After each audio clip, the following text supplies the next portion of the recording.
So no matter what kind of framework you're going to use, the fundamentals will always remain the same, irrespective of you are using JUnit or you are using TestNG, you are using Cucumber, or any kind of framework which you're going to use. The fundamentals, the principles behind the framework, the design principles will always be more or less would remain the same. All right. So we are using JUnit here. This is what I have created as a repository, JUnit Selenium framework, and I am moving in the design part of this framework. I am moving one step, in a step-by-step fashion, and for every step I am creating a branch here. So far, if I am not wrong, you guys know about Git, and you know about Git branches, right? If not, then let me know. I'll try to explain that again. But the idea is very simple. These are different branches in the same repository. So first branch is this first test case without POM. Then second is test base, second test case. Then move setup cleanup in base. So this gives you enough understanding of what is there in this branch. If you want to, so this is a step by step. First step is this. Then we go to second step. Then we go to third step. Then we go to fourth step. It's something we are refactoring the code by in each iteration and we are saving that in a branch, in a specific branch. That is what I have tried to kind of manage in terms of how I would explain you the process of framework development, so you can understand each step as a process, right? So basically I do something, then I think, okay, this could be improved, right? So I improve it, and I have for that improvement I have created a new branch, right? So each step which you see here is an improvement over the previous one. So second is an improvement over this, then third is an improvement over this. This is how you design a framework. You do not create a very perfect framework from day one. This is the first principle I want to talk about, that when you go and create a framework, you cannot and you should not target to create a framework which is a very perfect framework from the day one. No framework is like that. No application, no software, nothing is like that. Everything which you're going to create is going to be very nascent in the beginning, and then you keep on improving it, like in an agile way, right? And that improvement of one after another will give you, at the end of the day, will give you a good, very well organized, structured enterprise framework, right? So this is the first principle I want to talk about when it comes to the framework, that you should not target towards creating a very good framework from day one. From day one, your target is to create something, and then next feature, and then third feature, and then fourth feature, and fifth feature, and you keep on iterating, and you keep on making your framework good. While doing that, you also have to take care about the general coding principles and guidelines and design patterns, right? So for example, if you see here, the fifth one was send browser info from Maven command line, and the sixth is implementation of page object models. Now page object model is a design pattern which I'm going to talk about soon enough. It's a design pattern. So in this branch, when I was developing this one, here there is no page object model, but in the next one, which is the sixth, there is a page object model. So you will see the difference, what I have improved, and what programming concepts I have implemented. Not to worry, I'm going to show you the whole code, and I'll show you how you run it with each branches.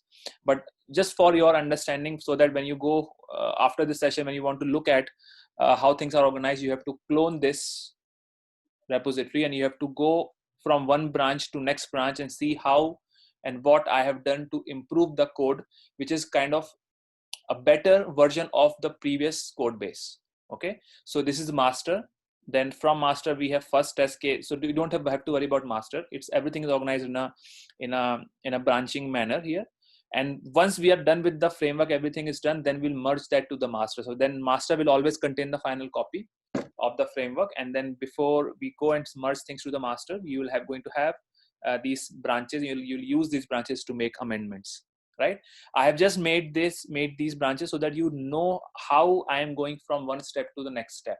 This is the reason I've created these branches. And it's always good for you as well, because the same thing what I've done here, you also have to do in your own separate repositories. So you need to know how to create branches. For each feature, you have to create a branch, right? And then you submit that branch, and after that, for the next feature, you're going to go and create a new branch. You make some changes there, and then you create publish that branch, and one after another you will keep on enhancing your framework, right? That's how it's going to be. This is, as I said, is the first principle of a frame, well organized, or a process where you're going to start with a proper structure and a proper baseline and a proper ideas. Okay, now let me show you the code version of it. Okay, which is this. See, so by the way, guys, I am on IntelliJ right now. You guys use Eclipse, right? You can still use Eclipse. I'm not saying that you shouldn't. So use Eclipse. I'm just showing you everything in here, right? So don't worry. The code wise, everything is going to be same. No difference there. 1 minute. Let me. All right. So see, this is the, if you see, notice the branch here at the bottom, which is first test case without POM, right? So this is, here POM doesn't mean this POM.xml, here POM means page object model. So first I have done is to just create a simple test case. I have a simple TC class file, which is this, right? And I've written a very simple code here. It's better than what you have been doing so far. All right. So you have been creating public static void main, and then you were writing code there. And I think you also started using test, but then there were no assertions, in the sense you were writing if conditions and you're writing system.println. There were no, reusability of your web drivers, right? There was a lot of things which you were not doing, properly. So this is the first test case I have here. This is in general is a Maven project, right? So if I go to the pom.xml, I have some dependencies. One is JUnit dependency, because I need to use JUnit. I'm using JUnit here, right? This is my @test annotation. This is @before annotation. These annotations are defined where? Inside this dependency called as JUnit dependency. Then I'm using Selenium, right? I think I've been speaking too fast. Let me slow down a bit, okay? And if you are finding it difficult because I go with my own speed, and if it is difficult for you to understand, just let me know. I'll slow down. So I'm like slowing down now. Okay, so this is JUnit. This is your Selenium. Because I need to use two things here. One is because this is a project for automation of the browser, isn't it? So for interacting with the browser, I need to have this dependency called as Selenium. And I also need to make use of a framework. So existing test framework is what I'm trying to use here is JUnit. Do I necessarily need to use it? Answer is no. I can create my own custom framework, right? So when you don't use any existing frameworks like JUnit or TestNG or Cucumber, then you usually call it a hybrid framework, right? And if you're not using these frameworks really, then you have to do a lot of reinventing the wheel. Like you have to manage each and every aspect of a test framework, right? How the test cases will be picked, how it will execute, everything. And that is always discouraged. You should not go and create your own frameworks from scratch. You should be using a base framework, and you will build on top of that base framework. So Cucumber, JUnit, TestNG acts as a base framework, which gives you a lot of features of a typical framework or typical framework should have. And you're going to use that framework, and you will build on top of it. It's like you are inheriting the concepts of those frameworks, then you're building things on top of it, right? Right now, my base framework here is JUnit. This is my base framework. It's a library which is given to me by someone. It comes with Eclipse. It's a separate library. And I can make use of this library, and I will build on top of that library or top of this test framework. And then I can develop something more which will be suitable for my project and my application, right? But nonetheless, I'm still using the base framework as JUnit, right? What is the best thing about this? The best thing about this is this gives me annotations, right? So that I don't have to worry about the test execution flow. So imagine if I don't have this, then how the Java would know that this is a test method, right? How the Java would know that this is a method and this is a method, and these two methods are different? Even if I go and create another method called as, let's say, cleanup, there's no annotation here. So how the JVM would know, Java would know which test case to execute, what are the test cases and what are the simple methods, right? So JUnit gives you a way of marking. You know what these annotations are. These are just a markers, right? Like you bookmark your pages, right? You say this page, this, when you're reading a book, you put a marker there. You say, okay, I need to know that this from this page to this page is about this subject, right? Sometimes you manage your files, and when you manage your files, you have a lot of pages. In those pages, you stick some markers saying that this page is about this. So these annotations usually are having the same purpose. These are just a marker, right? A marker which would tell the JVM or the library rather that this is a test method and this is a prerequisite method, right? These are the annotations are nothing but a marking strategies of in Java, available in Java, right? So these annotations are actually given to us by JUnit. The test annotation which you have here is given to you by JUnit. If I do not add this dependency here, I will not be able to use that. And similar features are available with TestNG. TestNG also have annotations, but it has some more annotations. So TestNG has been built on the idea of a JUnit. JUnit came first and then TestNG, and TestNG actually was released in 2009, if I'm not wrong. And they said there are some limitations with JUnit, and what I'm giving you, I forgot the name of the person, is that what I'm giving you is something better than JUnit, like more annotations. You will be having some reporting mechanisms, logging mechanisms, so some listener mechanisms, error handling mechanisms, and whatnot. So a lot of things were there available to you in TestNG, which are not available in JUnit. But JUnit still is widely used, all because of its simplicity, right? Now, this is another very important concept in framework development: simplicity. That means you need to keep your frameworks or code as simple as possible. You should not add unnecessary complications there. Now, I'm not saying TestNG is complex. TestNG gives you a lot of mechanisms which you can use, right, to manage things.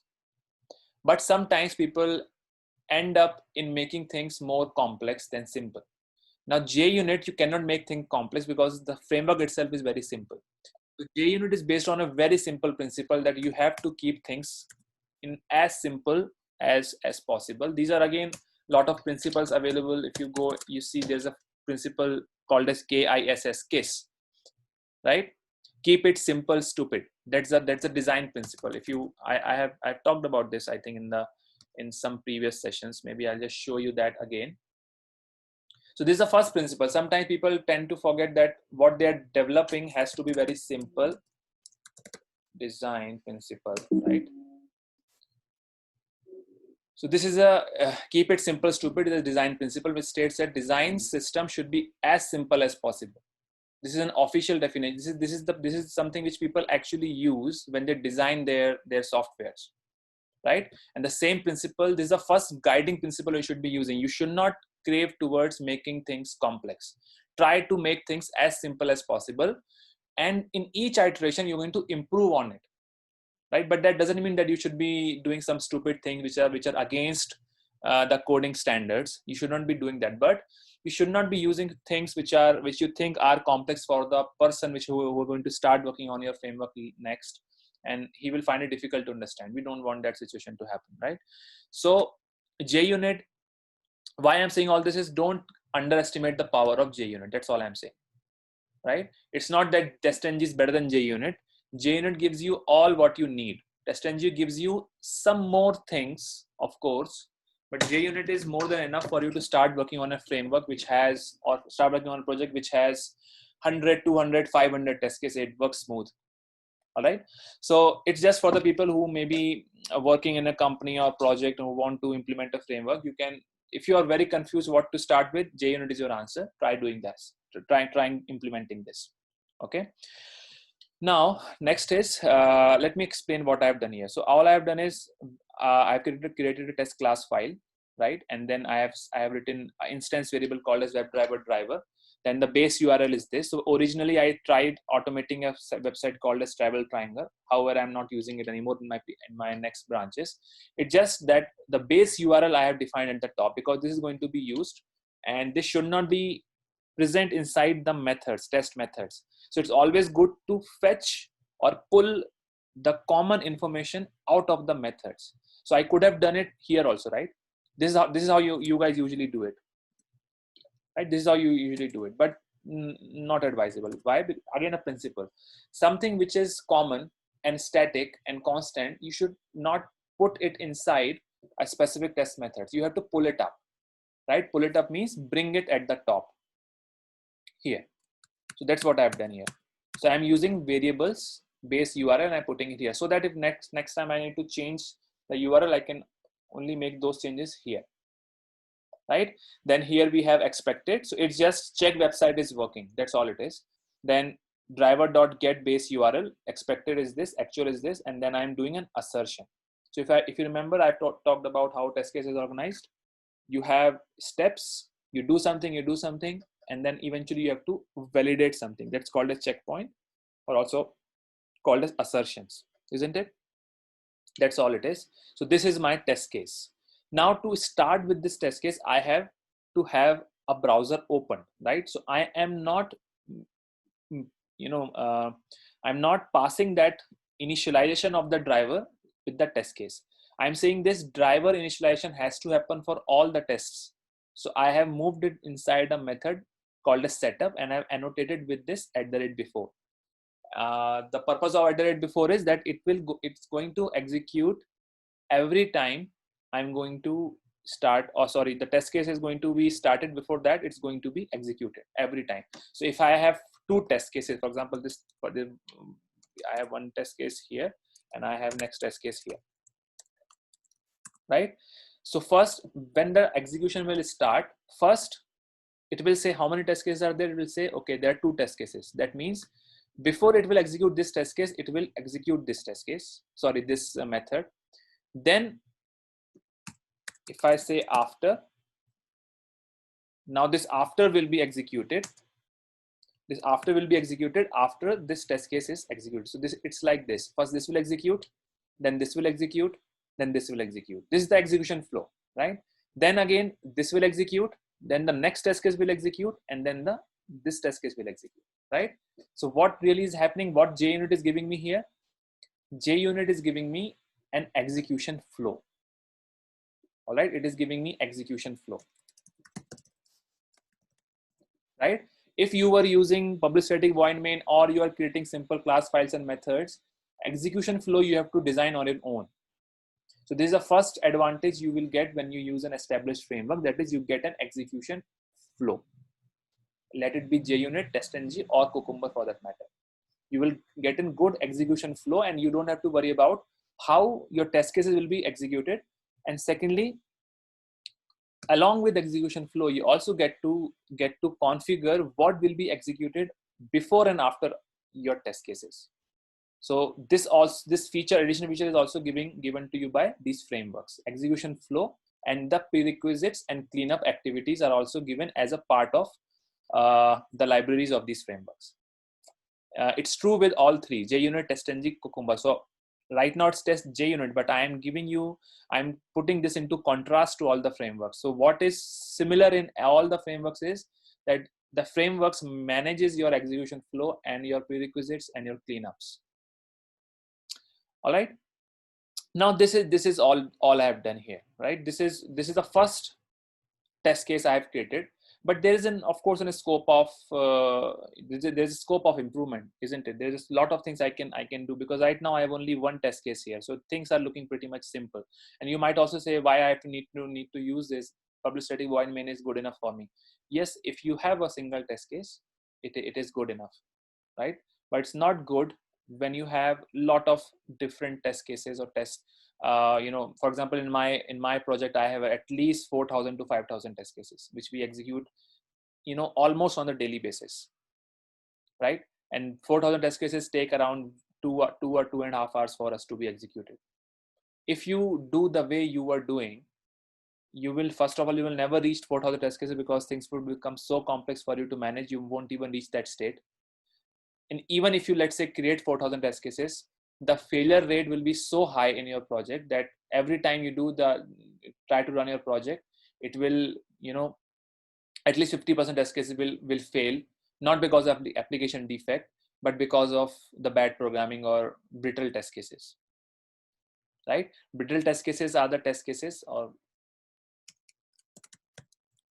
brittle test cases are test cases which fails without any reason, any genuine reason. So application has no defect, application is working fine, but your test case saying I am failed. That's called as brittle test cases, and that happens a lot. Trust me, it happens a lot, right?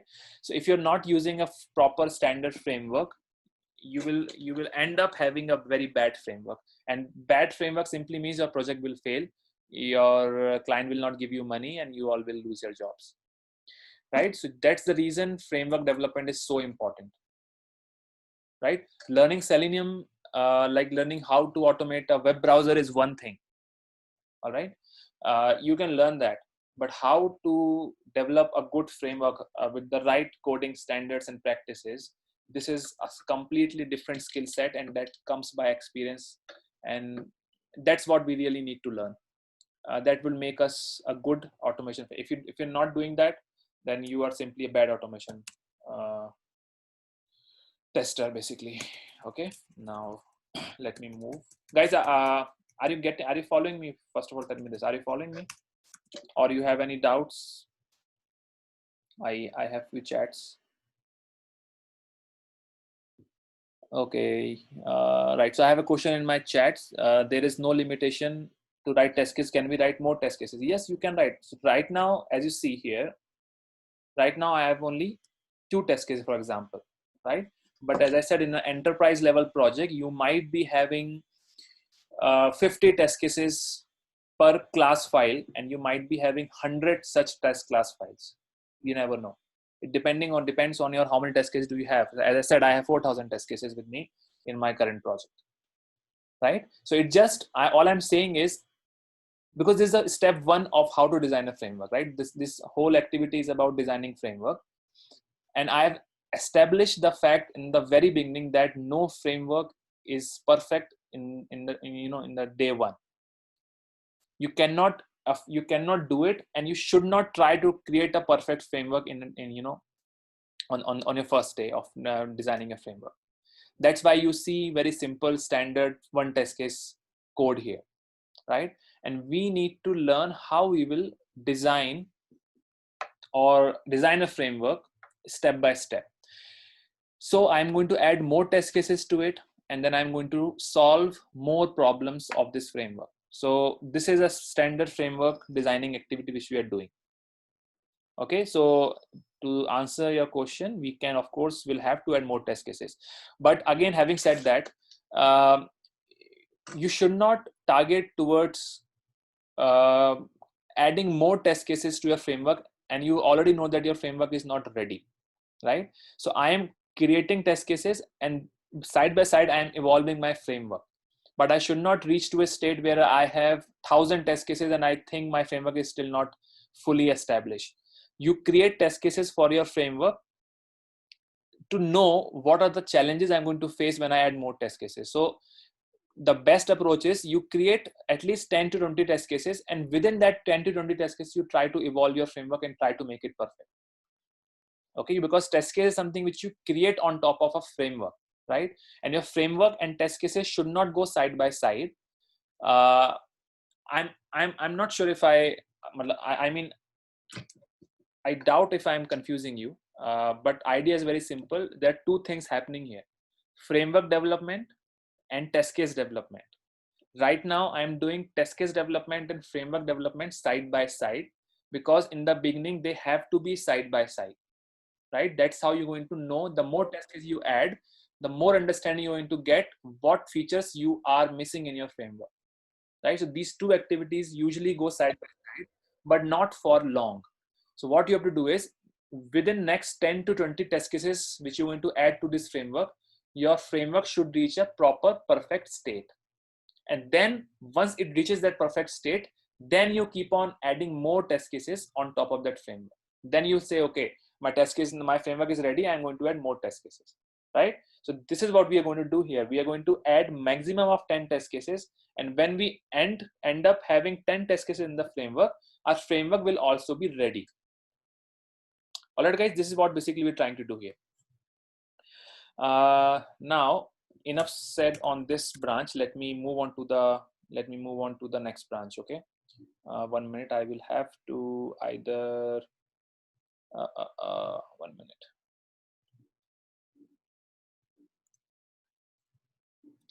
because I made some change. It will not let me.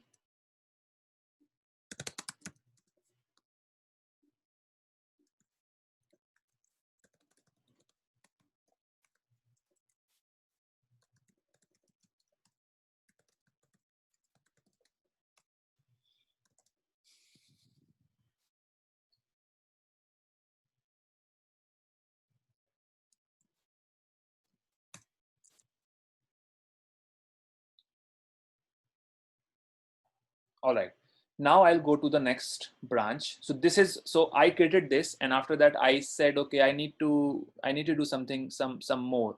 What I'll do, I'll go to the next. So I created a second branch, which is this one, and then I added 2 files here. This time I added 2 files, right? And the test case 1, it's very simple. I'm just checking whether the checkout website is working. And the second test case, I'm saying search for products, right? This is, I'm trying to automate a e-commerce website. Rather, Amazon.in is what I'm trying to automate here. So now let me explain the code here. So if you remember, previously we did not have any test-based class, right? I did not have this earlier. So now what I thought, okay, I have lot of things which I feel are common into these 2 classes. One class is this, second class is this. Let me go to my test base. What are these? First of all, I have a element, or sorry, I have a object called as driver. Now previously this driver I have initialized here at the top, and the same driver I initialized here at the top, right? But now what I've done is I have moved that driver here, and then I have made this a parent of all the test classes which I'm going to create. So this is, I have established one feature of my framework wherein I'm going to use a class called as test base, and this test base will contain anything which is common to these classes, which are my test classes, test case classes. So if I, let's say I want to add new test case file, I'm going to also extend that file with test base. So test base will be parent for all my test classes, test classes 1, test classes 2, or test classes 3, whatever test class I want to create. Now you might ask why you have to have 2 test classes. Just because I really didn't need to as at this moment, because I have only 2 test cases. I could easily put this inside one single test case file, right? But because I want to modify, I want to enhance my framework, so I need to know how my framework would react if I have 2 test cases or 2 test case Java files. That's the reason I have divided into these 2 files. One test case I put here, and second test case I put here, right? And if you notice, before, and I have a cleanup before and after. I have this here, and if I go test case, in test case 1 file, I have the same before and after method here as well, right? In the test base, I have this element, sorry, this object here, because this was common in test case 1 and test case 2. Then there is a base URL. This was also kind of present, has to be present in both of these methods, because both of these methods will try to navigate. So here I am trying to navigate, as well as here also I'm trying to navigate. So I would need this base URL again, isn't it? And then there's an implicit wait timeout in second. This is what I have written here, because I'm using this here in the to set my timeouts. I'm assuming that you guys know about basics of Selenium, because we already did this in previous weeks. If you are having a doubt, you raise it. I'll try to explain. Okay. Now, in the before, all I'm doing is the initialization, and in the test case, I'm doing the actual test test steps. So the flow is like this. First, this will be declared. So WebDriver is declared. Then here, before the this test gets executed, before method will be executed, right? And this before methods is responsible for initialization of the WebDriver as well as some configuration. So it will initialize here with the Chrome driver. It will maximize it. It will do some implicit wait timeout settings there. And once this is executed, it will go to this test case and it will start doing the actual steps. So this test case is about just checking the website is working or not. So it's just saying driver.get, that is navigation. This is expectation. This is the actual. So in the actual, I'm saying driver.get title. So all I'm doing is to check whether the application is successfully navigated. All I'm doing is that I'm checking expected with the actual, and I'm not doing any if else here. So previously you were doing something like this, right? I'm not doing anything of that sort. I'm simply saying assert equals message is this, expected and actual. So I passed these two variables here. And what will happen at runtime? This is a JUnit library. So JUnit library, what it will do is it will validate whether the expected and the actual is equal or not. If they are equal, it will say test case is pass. If they are not equal, it will say test case is a failure. Now let me show you by running this. So if I run this,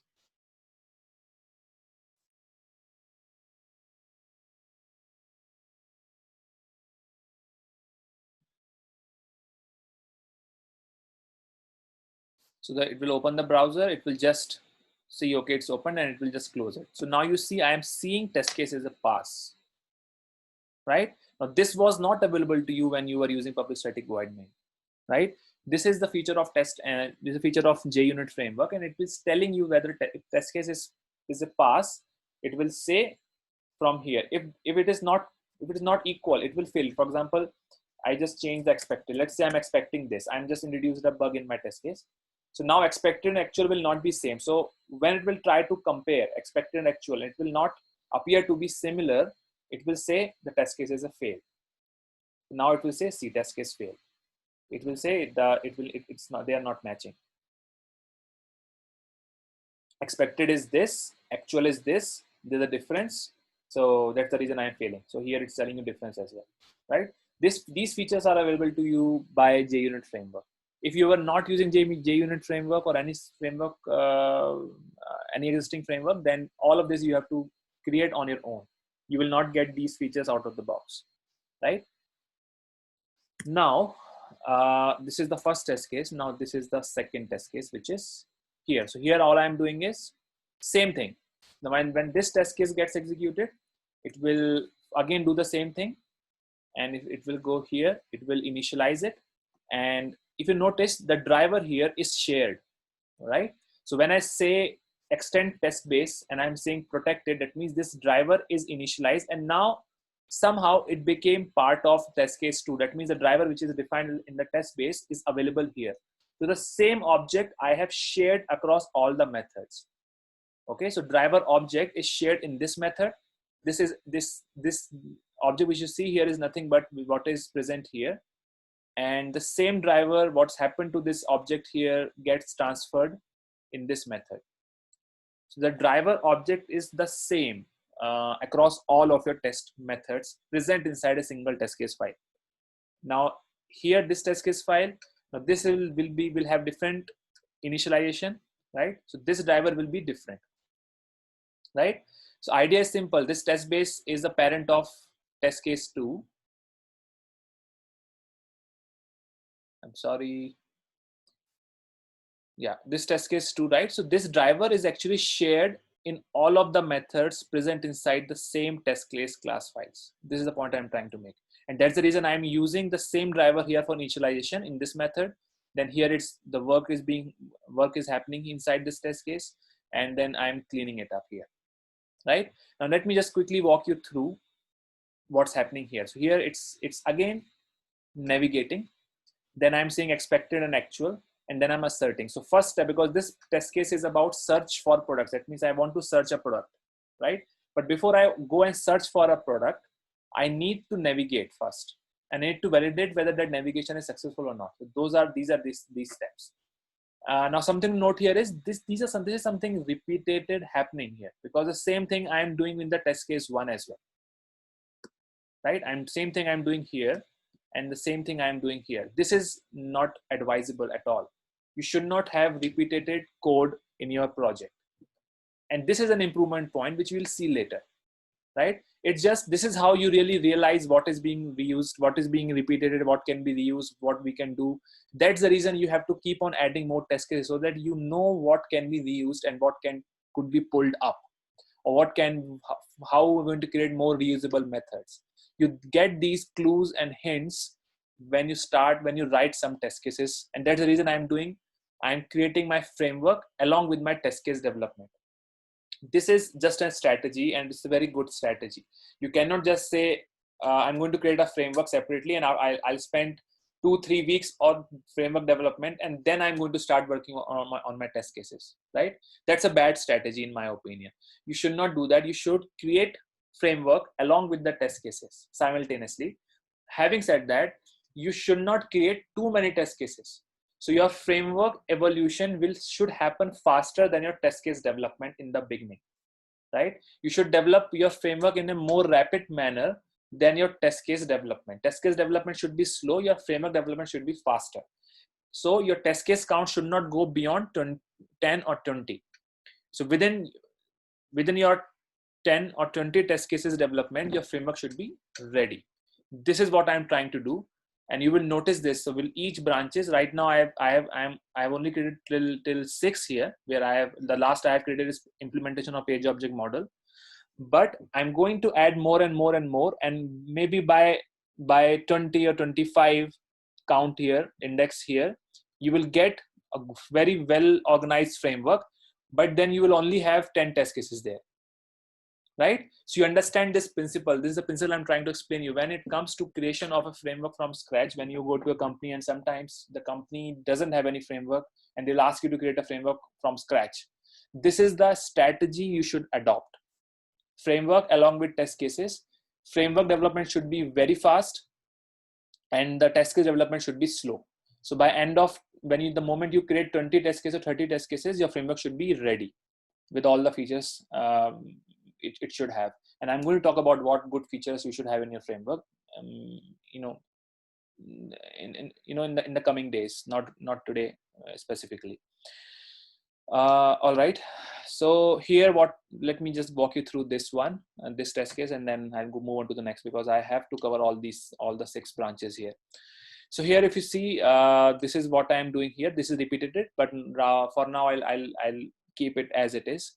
Then here I'm searching for the product. So if you see, I'm implemented the synchronization principle. I'm not very sure if you have attended any synchronization class, but it's not very difficult to understand. This is the way I am instructing my Java program to wait for a specific element before proceeding, right? So I'm creating a class object of the class. Its object name is WebDriver, class name is WebDriver wait, and I'm saying I'm passing the driver object to this. I'm saying 20 seconds is the timeout, and then I'm saying element search box. So I'm saying WebDriver wait, the same object, dot until expected conditions element to be clickable. That means unless and until this object doesn't appear, don't proceed, right? This is your Amazon, this is your Amazon dot in basically, right? So this is the checkbox, this is a text box, sorry, this is a text box I am waiting for, right? So I have written here by ID to tap search text box, where I'm reaching to this stage. Let me just show you that as well to have some perspective. See, we have ID here to tap search text box. This is what I'm using here to instruct my Selenium code that WebDriver wait should wait until the expected condition of element to be clickable for this element doesn't appear. So it will wait for 20 seconds at least before it says I couldn't find the element. It will fail then and there. But unless 20 seconds has been elapsed, it will still keep on searching for it. This is called a synchronization. If you haven't attended any of the synchronization sessions, don't worry. anyway, we are going to do that. But for now, just understand what this code is. This is for synchronization, right? Once it is found, it will return the web element, and then I'm using that web element to send keys laptop. So what I'm really doing is, this is what I'm doing basically, laptop, right? And then it will go and click on a button called as input value go. This is an XPath. I hope XPath for you is done. This is the button I'm trying to click here. It will click it. And then again, I am doing a wait synchronization for the title, right? So I'm saying wait again until the expected condition of title is Amazon.in laptop, right? So what is title here? What you see at the top here, this is the title. How do you get it? Inside your head.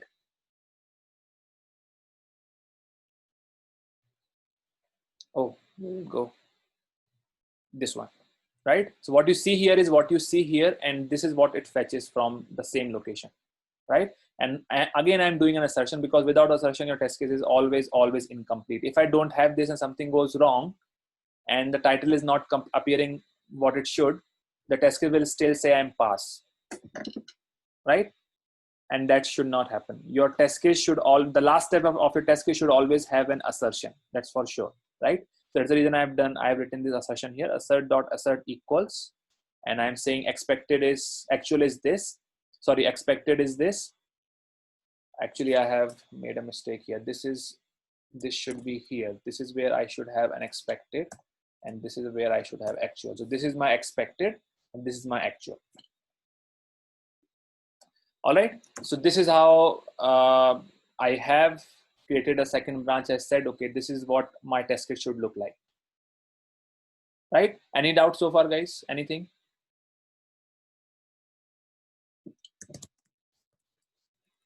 No? Please ping. Meanwhile, I'll commit this because I made some changes.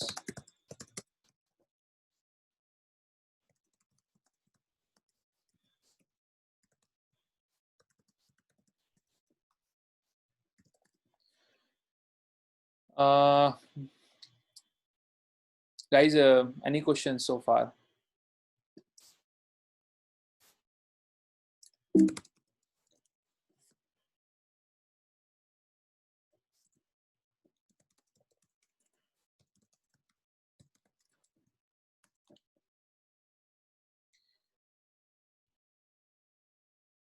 All right, cool.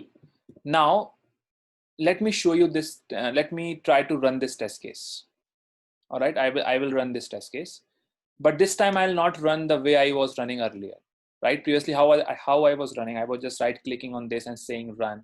Same option you'll get in your Eclipse as well. But this time I'm not going to do this. I'm not going to run this from my IDE, because that's not how an automation project should work or get executed in the real-time enterprise project. You need to learn how to execute your framework from command line. You are using a Maven project here. You see, this is a Maven project, and Maven project has a POM file. In the POM file, so far what you have seen in POM file is your dependencies, that you are saying that I'm using POM file for dependencies management. But it's way more than that. It's used for way lot of other good things, and one of those things is your execution, right? So I have added a plugin here, right? This is a plugin. Plugin is nothing but a software. You understand it as a software, something like you have a plugin on your Chrome browsers, right? You have add-ons on your Mozilla, right? Something which enhances the functionality of your software, existing software. It's called as plugin. So this is a plugin. It's called as Maven Surefire plugin. The job of this Surefire plugin is to execute your test cases, right? That's the job of your a Surefire plugin. So there you have in Maven, you have two plugins. One is Surefire, and second is called as Failsafe, right? And I think we also had to go through an advanced Maven explanation session, which it's still pending. I did not take it because I didn't want you guys to get confused, because if you do not have basic understanding of how Maven works, that session will be like bouncers to you, right? So that's I will take that session later, but before that I need a good on hands-on experience on how Maven works. So in Maven we have concepts called as phases, goals, and plugins, right? So phases, goals, and plugins, what they are, how they work, I'll explain that later. But first, right now, all you have to worry about is how to use it. So right now, all you need to understand is that if you want to run your test cases using Maven, then this is the plugin you need to add to your POM file. If you want your Maven should also execute your test cases, you should have a plugin called as Maven Surefire plugin in your POM file. Otherwise, it might not execute. Right? If you want to make use of failsafe plugin to execute test case, then you have to make use of you have to add failsafe plugin here inside this. Having said that, Surefire, if you even do not add it here, by default Maven includes this plugin, right? I don't want to confuse you at all, so let me not go in that direction for now. All you understand for now is this is the plugin called a Surefire plugin, which is used to execute your test cases from command line or from Maven. All right, that's all you have to worry about. So let me just show you how I will run it. So if I want to run it from here, it's simple. You just right click, you say run, it will run it. If I want to run it from command lines, what I'll do is I will go to, so you first have to clone it. This is the clone version. You clone it, then you right click, this is the Mac. For you it will be more from CMD. You have to open CMD, and you need to make sure that it is pointing to the current directory in the CMD is your root folder of a framework. So here you see Junit Selenium framework. So you should see these files inside, right? Source, pom.xml, etc. And then you have to run the command maven clean test or maven clean install. Both will work. Okay. So when I say maven clean install and click on enter, the job of this statement would be it will first compile the code, and then if you see the test, it will start running the test cases. So you see it is running the test case. So it will first run the test case 1, and then it will run the test case 2.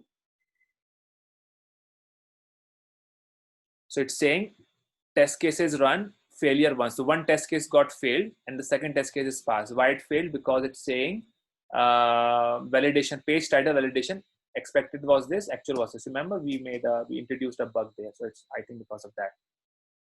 Let me correct that. Yeah, this is a mistake I made here. Right? This is how basically you can execute your test cases using Maven, and you should absolutely stop the practice of running it from here, because you will not learn how to run it from Maven. And in actual enterprise level projects, you always execute your framework from command line, because when it comes to the Jenkins, if you want to run it from Jenkins, because eventually the good practice is to run it via a build tool, or if you are having a good continuous integration practices in your project, then you have to integrate this with your Jenkins, and this is how you integrate. You use these Maven commands to execute your frameworks, right? So you should not focused or completely hung up on using this IDs. You should not do that.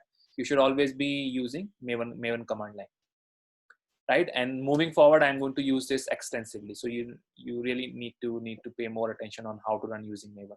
And before you actually use Maven, you need to learn how you will install Maven basically. So for that, I will send some instructions.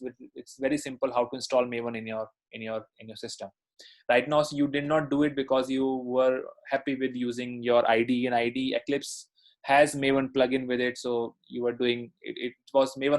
You were able to use Maven from your IDE, but you should also be able to use your Maven from command line. So this is how you have to do it. I will tell you the instructions later on how to install Maven. It's relatively simple, but you need to start using this command line. Now let me go back to the next one. Let me check in this as well.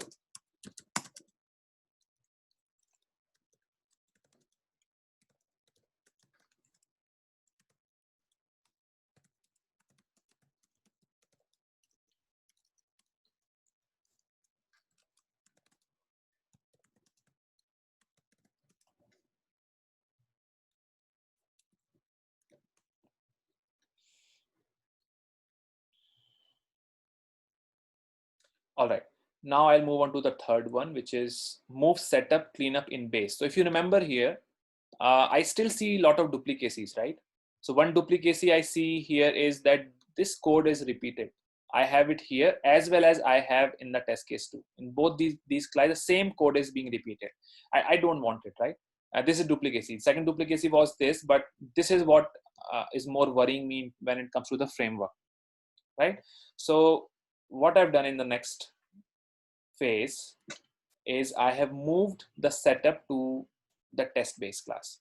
So now if I say, if you see test case 1 and test case 2, see they are looking more clean. It looks more maintainable, because if I want to make some changes in the test base, let's say I don't want to use Chrome driver, I want to use Firefox driver, the only place I have to make changes here. I don't have to make change, because previously, if you remember, I had it here as well as here. If I want to make changes, let me show you. If I want to make these test cases up and running for Firefox, I had to make change here, and then I have to make change in the test case 1. And remember, and think, if I have 10 test cases files, I have to go and make changes everywhere, right? This is what I want to say. This is why I'm saying that you should not have more test cases. You should have limited test cases, and just by just by having limited test cases, you should have enough understanding, or you should get enough hints, so that you can modify your frameworks as per the requirements, right? So just by having 2 test cases, I got this idea that this should not be repeated in these 2 files, and that's the mistake I corrected, or kind of I should say refactoring I did for my next version of the framework, which is version 3. You can say this is version 3, and in this version I have moved these before and after from both of these methods. I moved that inside the test space here. So after the cleanup are here, and that's it, right? So I moved it at the top. So no major changes I've done in this branch. Only thing is I moved that in the test base, and every time this test case gets executed, they are going to make use of these methods available inside test base. So setup, and after they are going to get used here from test base. Now I quickly move on to the next one. Guys, any questions so far? Am I going too fast? Okay, so I got some chats. So there's an okay. Is IntelliJ giving those labels expected actual? Yeah. So I think what you're trying to ask here is, you'll see these labels, right? This is IntelliJ feature. You won't see something like this in Eclipse. IntelliJ is very advanced tool. Eclipse it's a good tool, but it doesn't have that. It's not very smart. It's not very developer friendly. So Eclipse is really very good. So if you can use, then you should use. If you're near sometimes in projects, they all only give you Eclipse, because IntelliJ is a paid tool when it comes to the companies. If you want to use it on your personal systems, it's free. But if you want to use it in a enterprise projects, then it's paid. So usually companies, to save cost, they don't give IntelliJ access. So usually you have to go with the Eclipse only. But it's for personal practice. It's really good. This is just one of the feature which you see here, but it's a lot of things are there. This session is really not about IntelliJ, so I'll not go there. But if you want to use it, give it a try. I would suggest give it a try. All right. So next question was about is the tool is not Eclipse? Yes, Yarnesh. So tool is not Eclipse. Which tool you're talking about? Right now the ID which you're seeing, right? Right. So this tool is not Eclipse. This is a IntelliJ IDE. This is Eclipse, right? So I'm not working on Eclipse right now. I'm using IntelliJ. IDE has no significance when it comes to the good development. This is just for assist. It gives you some features so that you could do things easier, faster, more efficiently. But there's no difference. If you want to use Eclipse, you can use Eclipse. There's absolutely no difference when it comes to the framework development, right? I'm using it because I like it. All right. Anything else, guys? On this branch, I need to move on to the next one. All right, so let me go to the next one. So before I go to the next one is implementation of WebDriver factory. So if you notice here, what I have a problem. The problem is simple. That is, this always works for Chrome driver. What if I want to run the same test cases for Firefox? Then how would I do that, right? To do that, then I have to go and make changes in the code, right?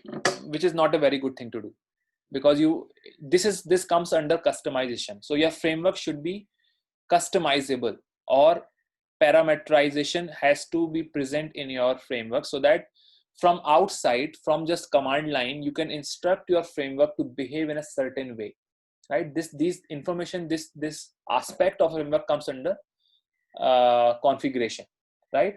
I want to configure that my same test case should run on Chrome and same test case should also run on Firefox. I want to do that, and I should not be, you will say, okay, just make changes here, Firefox driver, right?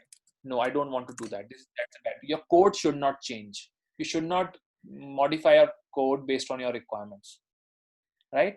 This is a part of a configuration. You should make it, so there are various ways to configure it, right? I'll tell you the more standard way of doing it. But before I introduce that standard way of configuring your framework, or in this case, configuration of your browsers, first we need to modify the way we are initializing our browsers here, right? So right now I'm saying driver equal to new Chrome driver. Now let me move to the next one, which is this one. Check out.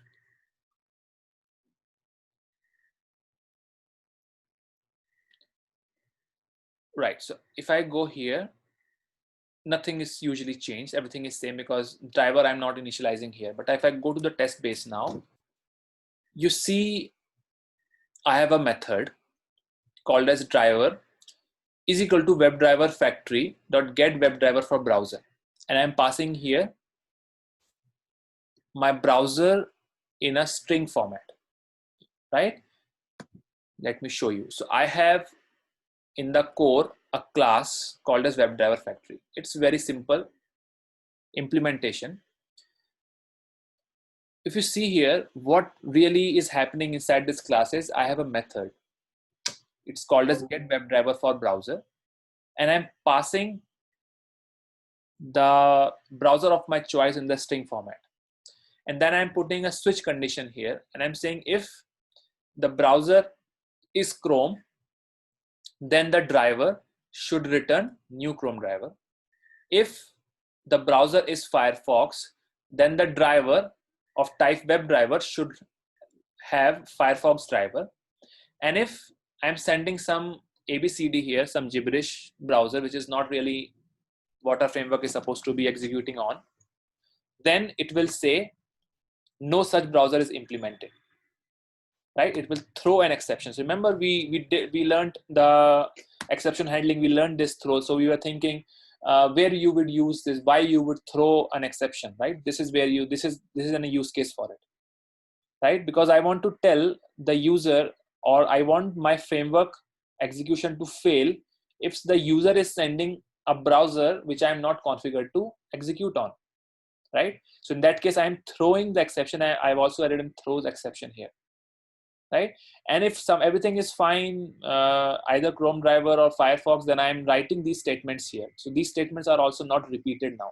Remember previously they were written somewhere, it's being repeated. So now everything is at the same place. And along with this, I've also marked it as static, so that when you want to make use of this, you don't have to explicitly create an object of this, right? So when you simply say WebDriver dot, you will get WebDriver for browser. I have named it as WebDriver factory, but this is not really a factory design pattern. So there, if you guys are aware about design patterns, there are 24 design patterns in a Gang of 4 design pattern book, which was published in 1994. It's a Bible for all the developers across the world. It's still being used. So those design patterns, one of those design patterns was factory design pattern. This is not exactly factory design pattern, because factory design pattern, we have few more things. So we have a separate Chrome factory and Firefox factory.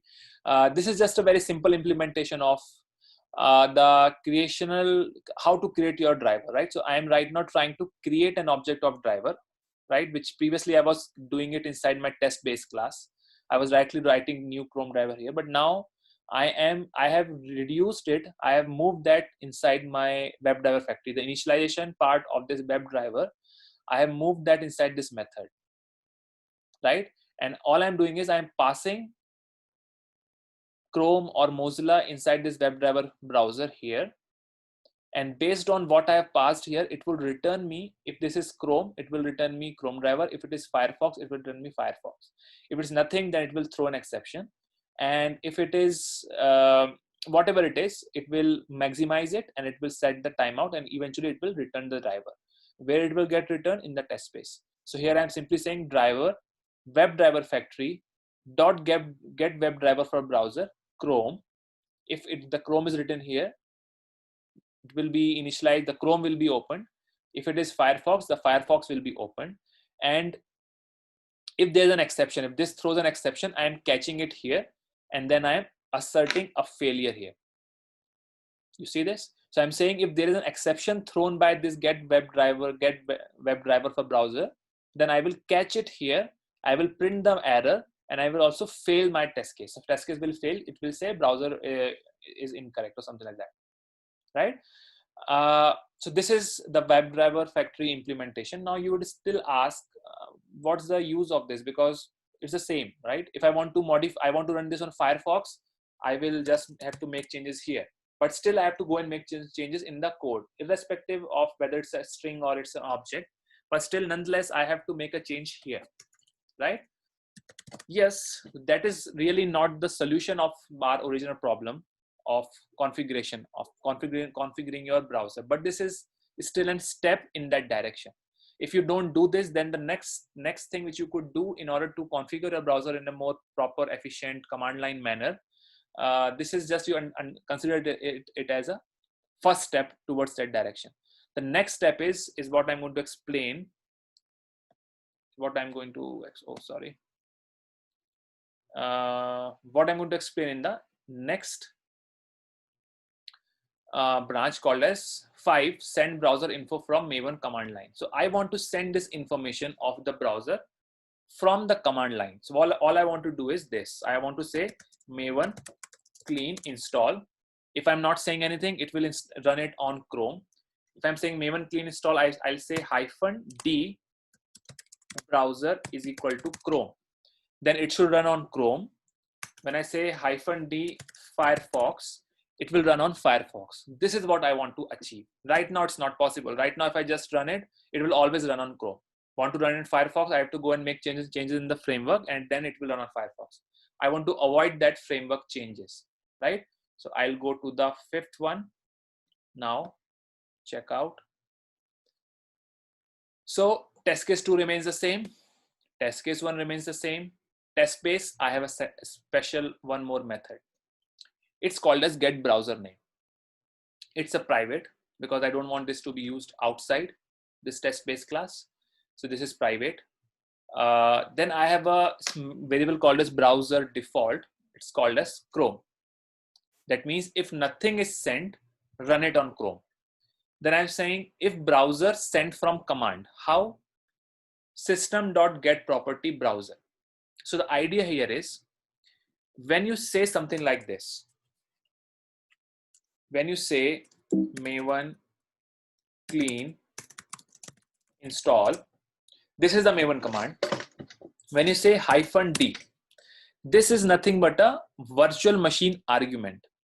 That is, you are from command line, you are creating a variable.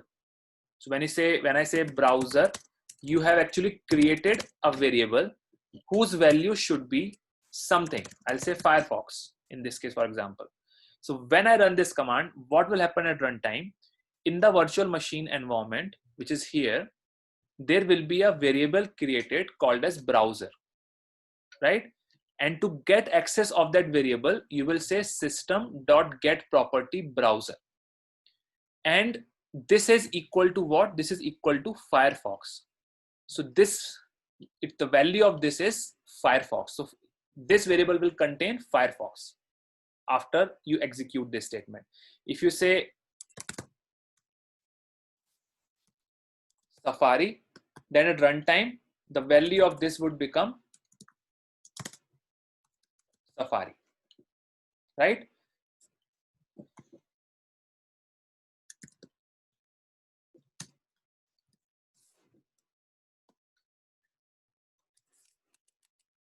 Something like this. All right. What you see here should be exactly matching with this, by the way. Okay. So for example, if I want to say,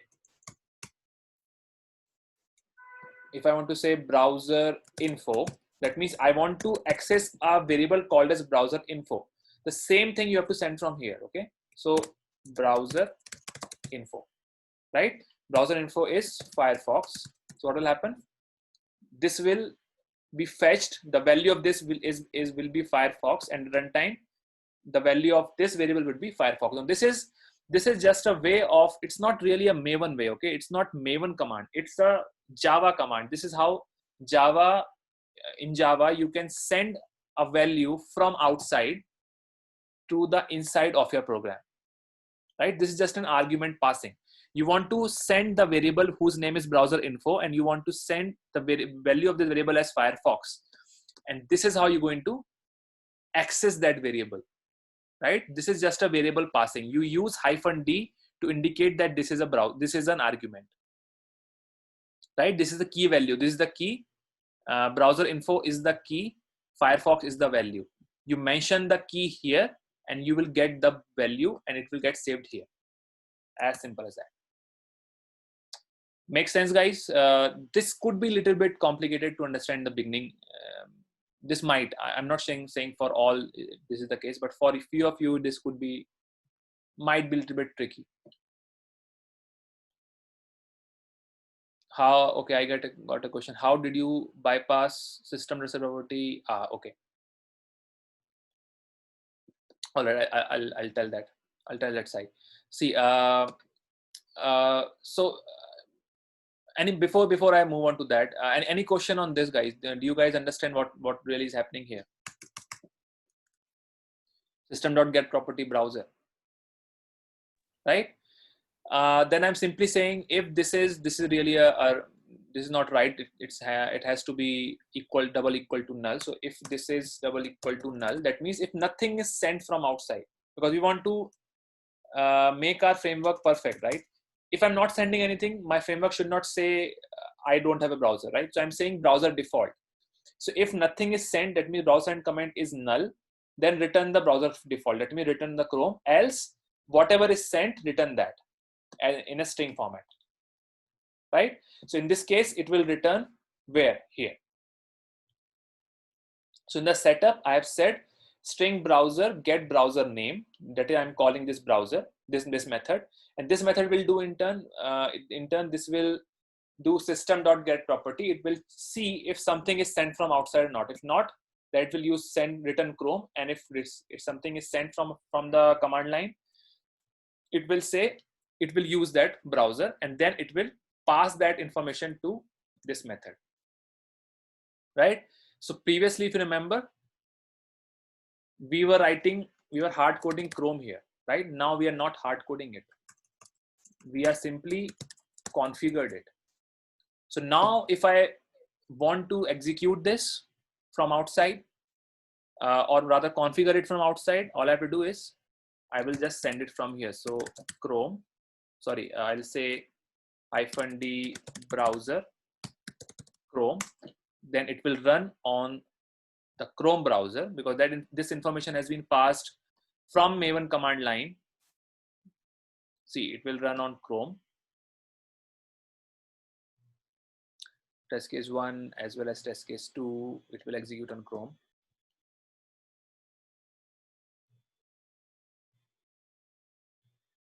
Right, and if I want to do this on Firefox, now Firefox will not work because I don't have a driver right now configured, but still if you can see the effect. So it will now try to run it on Firefox, and it will fail because it will say the path to the driver executable must be Gecko driver, because I don't have Gecko driver right now configured.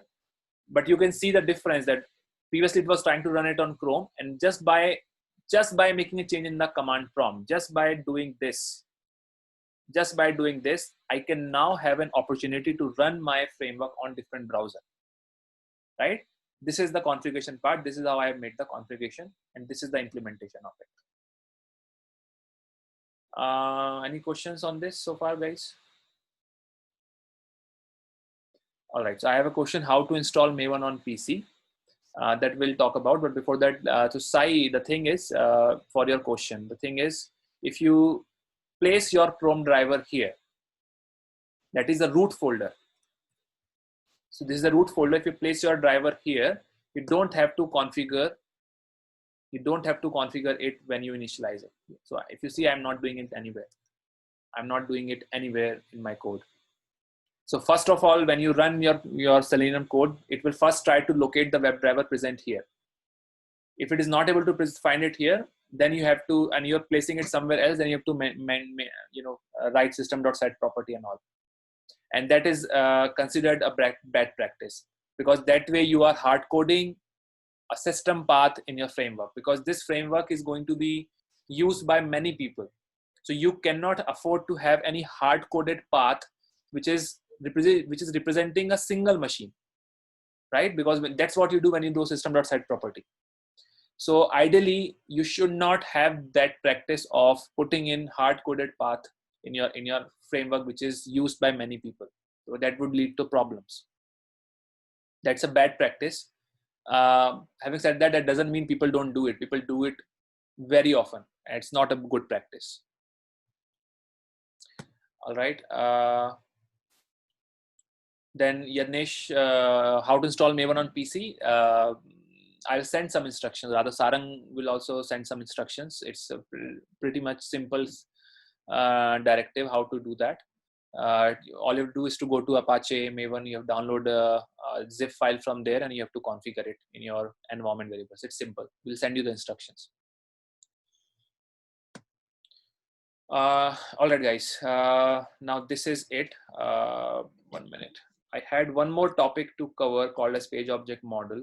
I don't want to do that because I think it could be maybe a little bit more overwhelming if I'd covered that today, because that requires some more explanation. 1 minute. Let me show you that once. Just git.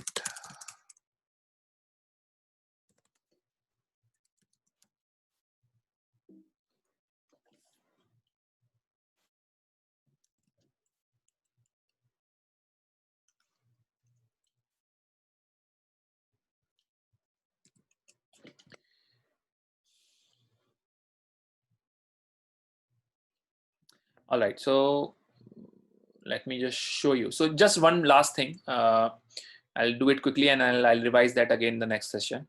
So see, you notice what you see here in the test case number 2, right? Test case 2, you see this, what's happening here. So here we are navigating, then we are doing something, finding the elements, and then some more wait conditions and some, right? So it's not very readable, is it? A lot of things are happening in the same test case. That's our first hint now, because every time I do something, I need to have this sense of, okay, is there something I can improve? That's the fundamental which you should refactor your framework. Is it somewhere I could improve? Can I do something better? What right now what I'm seeing here is, first of all, these are hard coded in my test case. The idea is my test should be clean. That means when someone read the test case, he should get a good feeling, and he should get good enough understanding of what really is happening inside a test case. Right now, if anyone just comes and reads, he will be overwhelmed. He'll say, okay, I don't know what's happening in this test case. Of course, you'll say he will check the name, that's fine. But the steps, what really the steps are happening, he will have to go through a lot of statements to understand what really the intention and the context of the test case is, right? So there's of course a scope of improvement. I'll just show you how I improved this. I'll go to the 6th. And now if you see my test case 2, it looks far more cleaner, right? Previously it was like this. Previously it looked like this, right? These are your hints, guys. These are your hints. Sometimes you feel what next to do, how to improve my framework, right? This is a hint. See, what you see here right now looks more cluttered. What you see now looks more lucid, small, readable, maintainable, and you can really figure out what's happening. This is okay, get, navigate. This is validate, page title is matching. Then set search text box. click on search button, then validate page title match, right? Just your business keywords. So my test case right now is representing or written in a business keyword manner, right? These are business keywords. So set the search box, click on search button, validate. That's it. Isn't it? It looks cleaner, right? I have achieved this by implementing page object model, right? Which I'm not going to talk about today. It's anyway too much for today. I have created this one common page object file. You are please go ahead and have a look at it. See what's there and how things has been done here. And in the next session, I'll try to explain that the page object model. It requires a separate session. It deserves a separate session, a full session on how a page object model is structured, right? But you see the difference. You see the difference. I just wanted to put this into contrast, this and this. And anyone would say, okay, this is more cleaner. And this is also one of your hint on how to and what to improve. All right, guys, it's already 4:25. I think we have reached the time limit. I don't have anything else to tell you today. POM and page object model are different. Yeah, so you see this POM, pom.xml. This is project object model of Maven, right? Right now I'm talking about page object model. So POM is a project object model. Right now what I'm seeing here is a page object model. So they are different, yes. Don't confuse POM with, so both, the abbreviation of both are POM actually. This is also POM, and if you abbreviate it, it's also POM, but both are different. Here POM is project object model, and in the Selenium context it is page object model. It's all relative, guys. All right, guys, question. I'll wait for another 2 minutes for your questions. Yes, sir. I have one question. Yeah. Hello. Yes, Yes, Ashutosh. sir. Yes, Yes. tell me. Sir test notation जो use कर रहे हो और एक after and before है, सो जितना भी test notification लिख रहे हैं हम, जितना मतलब माइंस जितना टेस्ट लिख रहे हैं सबके पहले और वो एग्जीक्यूट होगा after and then before. Right. So so thing is, how it works is, let's say you have test 1, test 2, right? And then let's say test 3, right? Then you have before and you have after, right? So the flow of execution, how it's going to be, flow of execution would be like this. First B, then T1, then sorry, yeah, so T1, then A, that is after. Then again B, then T2, then A, then again B, T3, T3, then again A. This will be your execution flow. First this, something like this. Yes, so first before T1A, then B, T2A. This is what you were asking, right?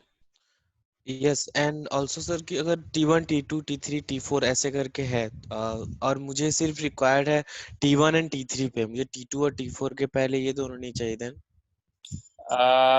Can you come again? Repeat. Sir 4 test cases है T1 T2 T3 and T4. ठीक है. और before and after मुझे सिर्फ T1 and T3 पे चाहिए, T2 and T4 पे नहीं चाहिए then. So not possible. Okay, because there is some possibilities behind that, but that might be a bad design for you, because prerequisites has to be constant for all the test cases. So here the design you should have is that before has to be executed before each test case.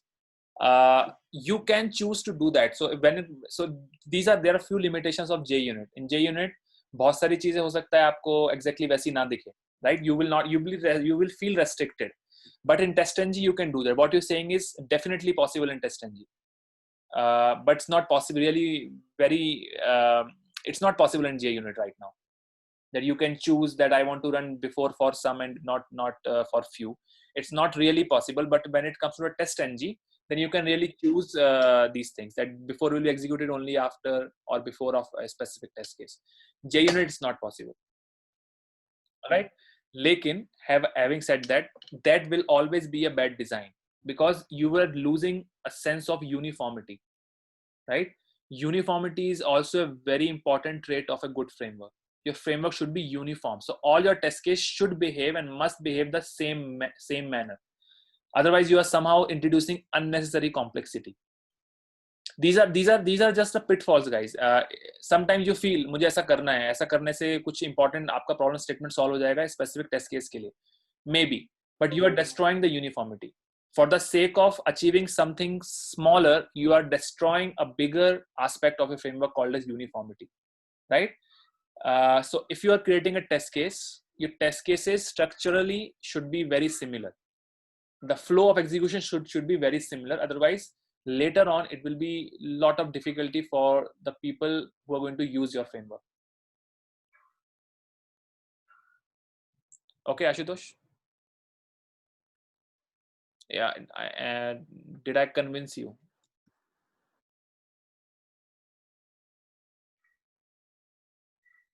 Ashutosh, are you able to hear me? Yes, sir. Yeah, are you convinced? Yes, sir. Okay, cool. Yeah, so this is what it is. This is, as I said, is a simple JUnit framework. See, if you need more functionalities, then of course you need to move on to a more sophisticated frameworks like TestNG or Cucumber. Rather, TestNG is a more sophisticated framework than Cucumber, rather. But more sophistication means more complexities, right? And we don't want a situation where we are against the design principle called as KISS, right? We don't want to do that. You want to make things simple and uniform. Uniformity is very, very important thing, right? So you should not destroy uniformity for the sake of achieving something smaller or solving a smaller problem statement. Again, a very good important principle. All right. Okay, if nothing else, then let's call it a day. If there is anything which you feel, I know it's a lot to consume in a single day for at least few of you. So what you should do is you go to the repository, right? You clone it in a separate folder, then you import it in your Eclipse. I think you know how to clone and import, and then you go through each of these. First you go here, then you go second, then you go third, fourth, fifth. Walk through the code, and then what you do is you create your own repository and start coding. And you don't have to start from first and second, third. You can directly jump onto the fourth. Maybe you can just go to the fourth, see how I have written the code there, and try to write the same code in your own repository or in your own separate for Eclipse project, right? This is how you should be do. This is actually your assignment, and I would like that assignment to be done in next 2 days, right? So next class for us would be on Tuesday, 8 p.m, right? And by then I want you guys to give me give me a repository where you have this at least till 5. So all you have to do is you have to go here, you see how it's done, and then you create the same thing where in your own local repository, or rather your own project, and then you check in that project and then you publish the link. And we are, as I said, we are using simple JUnit framework here, so nothing to worry. No, don't try to use Cucumber or TestNG, even if you know about it, because that is not our purpose for this framework. All right, guys. If nothing else, then good afternoon. I'll give you rest of your Sunday. Enjoy.